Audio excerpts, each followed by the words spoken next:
কোনো আধিপত্যবাদীদের এদেশে রাজনীতি করতে দেওয়া হবে না, এমন সতর্ক করেছেন এনসিপির আহ্বায়ক নাহিদ ইসলাম। বিকেলে সিলেট শাহজালাল বিজ্ঞান এবং প্রযুক্তি বিশ্ববিদ্যালয়ে সংক্ষিপ্ত সভায় এ কথা বলেন তিনি। এর আগে সিলেটের গোলাপগঞ্জে সার্জিস আলমের গাড়িবহরে হামলা করা হয়। ছাত্রদল এই হামলা করে বলে অভিযোগ করেছেন এনসিপি নেতারা। সহকর্মী মুহিত দিদারের পাঠানো তথ্য ছবিতে প্রতিবেদন।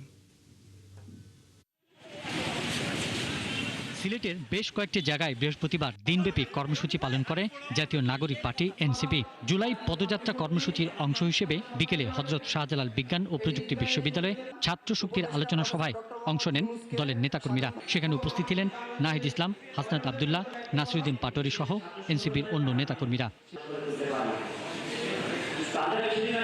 সভায় এনসিপির আহ্বায়ক নাহিদ ইসলাম বলেন, রাজনৈতিক বক্তব্যের জবাব রাজনৈতিকভাবেই দিতে হবে, হামলা দমন পীড়নের মাধ্যমে নয়। কথা বলতে গেলে আপনারা এসে দমন করবেন, আক্রমণ করবেন এবং পুলিশ এসে বাধা দিবে, প্রশাসন এসে বাধা দিবে নিরাপত্তার নামে, এটা বাংলাদেশে আর হতে দেওয়া যাবে না। এর আগে দুপুরে সিলেটের গোলাপগঞ্জের চৌমোহনা এলাকায় এনসিপির উত্তরাঞ্চলের মুখ্য সমন্বয়ক সার্জিস আলমের গাড়িবহরে হামলা করা হয়। এ সময় ইট পাটকেলের নিক্ষেপে বেশ কয়েকটি গাড়ির গ্লাস ভাঙচুর করা হয়। হামলার জন্য বিএনপি ও ছাত্রদলকে দায়ী করেছেন এনসিপি নেতারা।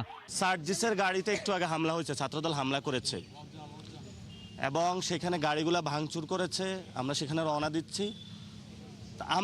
আমাকে তো হামলা করা হয়, তারা একটা জাস্টিফিকেশন দিয়েছে যে আমি কথা বলি নাকি, এই জন্য আমি আজকে থেকে আর কোনো কথা বলবো না, চুপ থাকবো। পুরো বাংলাদেশে দেখি ওনারা কতটুকু বাড়তে পারে, কতটুকু যাইতে পারে, আমরা সেই মাত্রাটা দেখব।